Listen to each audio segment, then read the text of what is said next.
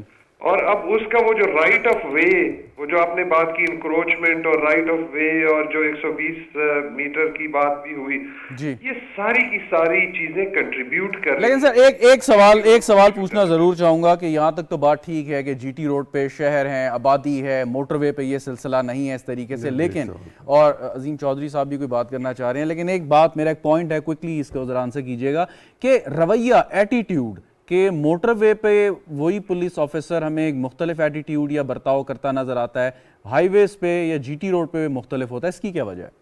اچھا یہ بھی کلیئر کر دوں, یہ مجھے ایک تو یہ مجھے اپنی آواز دوبارہ سنائی دے رہی, میرے خیال میں آپ کے یہ کوئی سسٹم میں پرابلم ہے. آپ کی آواز ٹھیک ہے سر, یہاں صحیح آ رہی ہے, آپ جاری رکھیے. مجھے وہ کانوں میں دوبارہ سنائی دے رہی ہے. اچھا اب ہوتا یہ ہے کہ جب ہم جی ٹی روڈ کی بات کرتے ہیں یا ہائی وے کی بات کرتے ہیں تو آپ کو نیشنل ہائی وے پولیس جو ہے وہ آپ کو ملتی ہے شہروں سے باہر. جہاں اربن ایریا شروع ہوتا ہے وہاں پہ اس ضلع کی اپنی ٹریفک پولیس ہوتی ہے, اس ضلع کی یا اس تحصیل کی, اور وہ ہمارے کنٹرول میں نہیں ہے. سو جہاں پہ اربن ایریا شروع ہوتا ہے ہمارا, وہاں پہ ہمارا جو اختیار ہے وہ ختم ہو جاتا ہے. ٹھیک, میں ایک منٹ میں رکیے گا, عظیم چودھری صاحب کو سوال کرنا چاہوں. جی پنسودا صاحب کوئکلی. جی انعام غنی صاحب ji, we very happy to have you on our program, one of the top officers of police. آپ سے سر میرا سوال یہ ہے کہ آپ نے ابھی جو ڈفرنس کہا کہ عام پولیس شروع ہو جاتی ہے اور موٹر وے پولیس, تو سر موٹر وے پولیس کا بنیادی طور پر ڈفرنس فرام ادر پولیس ہے کیا؟ ہم یہ سمجھنا چاہتے ہیں بیکاز ہم جب موٹر وے پہ ٹریول کرتے ہیں نہ وہ لوگ کسی قسم کی گریٹیفیکیشن ایکسیپٹ کرتے ہیں, نہ وہ آپ سے کوئی بات سنتے ہیں, دے اسٹریٹ وے گو انٹو چلان, اور بڑا ایک انفورسمنٹ نظر آتی ہے. بٹ جیسے ہی ہم دوسری طرف جاتے ہیں تو معاملہ ڈفرنٹ ہو جاتا ہے. آپ کی نظر میں سر اس کا بنیادی پرابلم کیا ہے؟ میں بھی اضافہ کر دوں. جی آپ بھی, انعام صاحب ذرا ایک سوال اور سن لیں پھر اکٹھا جواب دے دیں. انعام صاحب آپ نے کہا رائٹ لیفٹ پہ یا تحصیل کی آبادی ہے یا شہر کی آبادی ہے, اربنائزیشن ہو گئی ہے, تو اس کا مطلب یہ ہے کہ پشاور سے کراچی تک سب جگہوں پر جہاں جہاں جی ٹی روڈ ہے وہاں پر لوکل پولیس کام کر رہی ہے, تو پھر ہائی وے پولیس کس کام کی ہے؟ اور اگر یہ سرکار نے وفاق نے بنائی ہوئی ہے تو پھر لوکل پولیس کا وہاں کیا کام ہے؟ اچھا یہ ہوتا یہ ہے, میرے خیال میں آپ کا سوال میں پہلے لے دیتا ہوں. ہوتا یہ ہے کہ جو سڑک جہاں پہ آبادی نہیں ہے وہاں پہ تو ہماری پولیس ہے. آپ کو جو گاڑیاں ملتی ہیں نیشنل ہائی وے, اس پہ لکھا ہوتا ہے national high way police, that is NHMP, national high way and motor way police. وہ ایک ہی فورس ہے جس کو میں کمانڈ کر رہا ہوں. لیکن جہاں پر بھی اربن ایریا ہے وہاں پہ سٹی ٹریفک کی پولیس ہوتی ہے, ان کے اپنے ڈی ایس پیز اور ایس پیز وہی وہاں پہ انفورسمنٹ کرتے ہیں, وہاں پہ ہم انفورسمنٹ نہیں کرتے. میرا سوال یہ ہے کہ کیوں نارملی جو یہ شکایت بھی ملتی ہے آپ کو, ان کی جو ضلعی پولیس ہے اس کی ملتی ہے NHMP, اللہ کے فضل سے وہاں پر بھی آپ کو شکایت یا اس طرح کی ایشو نہیں ملے گا. ٹھیک, وقت بچا لوں. پنسوتا صاحب کا سوال جو تھا کہ یہ فرق کیوں ہے ضلع کی پولیس یا پروونشل پولیس اور یہ ہائی وے پولیس میں؟ دیکھیں ہم نے جب یہ موٹر وے پولیس شروع ہوا تھا, یہ کوئی 365 کلومیٹرز موٹر وے M2 سے شروع ہوا تھا, اور یہ ایک آئلینڈ آف ایکسلنس بنا. اس کی بڑی وجہ یہ تھی کہ ان کی سیلریز بہت اچھی تھیں. ہماری جو ریزنگ سمری تھی اس میں ڈبل سیلری ہے, جو رننگ بیسک ہے وہ ہمیں ڈبل ملنی تھی. اچھا پھر ہمارے جو ورکنگ آورز ہیں وہ بہتر ہیں. ہم 8 گھنٹے سے زیادہ شفٹ کسی صورت نہیں چلاتے ہیں. ہم کسی کو 8 گھنٹے سے زیادہ کسی سے ڈیوٹی نہیں لیتے ہیں. صحیح. ہمارے جو لیونگ کنڈیشنز ہیں they are far superior, far better. ٹھیک. سو وہ اس لحاظ سے یہ موٹر وے پولیس یہ ثابت کرتی ہے کہ اگر آپ بہتر کنڈیشنز دیں تو آپ کو بہتر انفورسمنٹ ڈیفینیٹلی مل جاتی ہے. سر ایک ساتھ ساتھ ایک سوال کا اور جواب دے دیجیے گا جی. وہ بہت لوگ جو ہے نا وہ جاننا چاہتے ہیں سر، موٹر وے کا ایک بڑا پریڈومیننٹ پرابلم ہے آج کل فاگ میں کہ اگر آپ موٹر وے کے اوپر چڑھ جائیں تو آپ کو بیچ میں اگر فاگ ہو تو کسی نہ کسی جگہ سے اتار دیا جاتا ہے. میں صرف آپ کو ایک سجیشن دینا چاہتا ہوں کہ لیٹ سے اگر آپ موٹر وے پہ چڑھتے ہیں فرام اسلام آباد اور پنڈی بھٹیاں کے اراؤنڈ کسی قسم کی فاگ ہے تو کیا یہ پاسبل نہیں ہے کہ 25-50 گاڑیوں کو آگے پیچھے پولیس کی موبائل لگا کے they can make them travel to اندر پارٹ.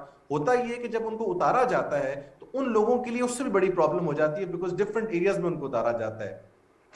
میں 100% آپ سے ایگری کرتا ہوں. میں یہی ہمیشہ کہتا ہوں کہ یہ ایک بڑا سیریس ایشو ہے کہ اگر میرا بچہ اگر وہ اسلام آباد سے لاہور جا رہا ہے اور آپ نے اس کو اتار دیے کلر کہار پہ تو اس کو تو سمجھ بھی نہیں آئے گی کہ میں کس طرف جاؤں اور کہاں نہ جاؤں، اور اسپیشلی اگر رات کا وقت ہو. اگر کوئی پرانا ڈرائیور ہے، علاقے سے واقف ہے، اس کو پتا ہوتا ہے، ادروائز کسی کو پتا نہیں ہوتا. اسی لیے ہماری کوشش یہ ہوتی ہے کہ ہم جب موٹر وے جس وقت بند ہو تو ہم مین ٹول پلازاز سے لوگوں کو واپس کریں، اور جو اس وقت ان بٹوین گاڑیاں ہیں ان کو ہم نیکسٹ پوائنٹ تک چلائیں. ہمارا ایک بہت بڑا ایشو یہ ہے کہ جب زیرو ویزیبلٹی ہوتی ہے تو اس میں ہمیں بھی کچھ نظر نہیں آتا. یہ ایسے نہیں ہے کہ جو موٹر وے پولیس کی گاڑیاں ہیں ان میں کوئی اسپیشل اکوپمنٹ ہے یا کوئی ریڈار سسٹم ہے جس کی وجہ سے ہم موو کر سکتے ہیں. صحیح. سو ہم خود بھی موو نہیں کر سکتے ہیں، ہم ان پیچز میں نہیں گھس سکتے ہیں، ہم وہ رسک نہیں لے سکتے. اس لیے ہماری کوشش ہوتی ہے کہ یا کہیں ریسٹ ایریا پہ چلے جائیں یا ہم شروع ٹول پلازا سے وہ کرنے. اور اس میں آپ کے پروگرام سے کی وساطت سے میں بتا بھی دوں کہ آج کل سب سے آئیڈیل ٹائم ہے 11 سے 5 کے بیچ میں ٹریول کرنے کا موٹر وے پہ. جی ٹی روڈ کھلا رہتا ہے لیکن موٹر وے اس کے علاوہ بہت زیادہ خدشہ ہوتا ہے کہ کہیں نہ کہیں آپ بلاک ہو جائیں گے اور پھر آپ کو وہاں سے اترنا پڑے گا. سو ٹریول پلاننگ بہت ضروری ہے لوگوں. Very right, very right. بہت شکریہ. انعام غنی صاحب ہمارے ساتھ موجود تھے، آئی جی موٹر وے پولیس. اور ناظرین دوسرا ٹاپک جس کا آپ سے میں نے تذکرہ کیا ابتدائیے میں، عثمان مرزا اور اس کے ساتھی، یہ وہ ملزمان ہیں جنہوں نے اسلام آباد میں ایک خاتون اور ان کے ایک ساتھی کے ساتھ بدتمیزی کی، نازیبا حرکتیں کی، ویڈیو بنائی اور زیادتی بھی کی. اور اس کے بعد انہوں نے وہ ساری کی ساری جو کارروائی یا ویڈیوز جو تھیں نازیبا حرکات کرتے ہوئے وہ سوشل میڈیا پہ ڈالیں.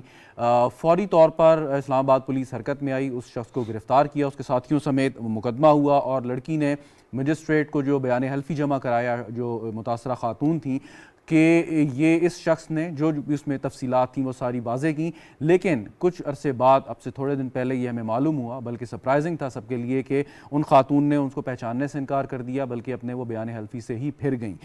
اس کا یہ اندازہ لگایا جا سکتا ہے کہ کس طریقے سے باثر لوگ اس پر پریشر ڈالتے ہیں. لیکن اچھی بات جو ہمیں پتہ چلی کہ حکومت اس کو خود فالو کرے گی، چاہے وٹنس ہاسٹائل بھی ہو جائے لیکن ویڈیو فورینسک ایویڈنس موجود ہے اس شخص کے خلاف. پنسوتا صاحب، آپ کا کیونکہ یہ شعبہ ہے، وکیل ہیں، تو میں ذرا پوچھنا چاہوں گا کہ ایسی صورتحال میں کیا ہوتا ہے کہ وکٹم کو ڈرایا دھمکایا جاتا ہے، پیسے کی لالچ دی جاتی ہے، کیا کیا جاتا ہے، کس طریقے سے یہ آپریٹ کرتے ہیں؟ کیا پولیس بھی مل جاتی ہے ساتھ میں، کیا ہوتا ہے؟ دیکھیں سر، دو طرح کے افینسز ہوتے ہیں. ایک وہ افینسز ہوتے ہیں جو کمپاؤنڈیبل ہیں اور ایک وہ افینسز جو کمپاؤنڈیبل نہیں ہیں. نہ ہونے والے افینسز جو ہیں جس میں اے ٹی سی ہے وغیرہ اس میں تو صلح بہت مشکل ہوتی ہے. کمپاؤنڈیبل افینسز میں تو یہ پاسبلٹی ہوتی ہے کہ صلح کا چانس ہوتا ہے، ایگزسٹ کرتا ہے، جس کی وجہ سے اس کو موسٹلی کمپاؤنڈ کیا جاتا ہے. یہاں پر چونکہ واقعے کی نیچر ایسی تھی کہ اس میں صلح کا چانس مشکل تھا، تو پھر سب سے زیادہ جو طریقہ کار کیا جاتا ہے اڈاپٹ، جو کہ لیگلی ریکگنائز تو نہیں ہو سکتا لیکن گواہ جو ہیں اس کو مینج کیا جاتا ہے. اس کیس میں آئیڈینٹیفیکیشن پریڈ کی حد تک ہی اس کو مینج کرنے کی کوشش کی گئی کہ وہ اس کو شی ریفیوزز ٹو ایکنالج کہ یہ کون ہے، یا شی ریفیوزز ٹو آئیڈینٹیفائی کہ بندہ کون ہے، اور اس اینگل سے اس کو پراپرلی نظر آ رہا ہے کہ مینج کیا گیا. اب اس میں آگے دو باتیں. پہلی بات تو یہ ہے کہ ہمیں یہ اینگل بھی دیکھنا ہے کہ یہ آسان ہے کہہ دینا کہ ایک وٹنس جو ہے، جو سٹار وٹنس ہے، کمپلیننٹ ہے، وہ مینج نہ ہو یا وہ گھبرائے نہ. اس قسم کے بعد سر لوگ ان کے اوپر بہت زیادہ روب دبدبا، دہشت، ہر طرح استعمال کر کے ان کو کرتے ہیں. تو ہمیں we have to have a soft corner for these اور for this particular couple as well. ساتھ ساتھ ہمیں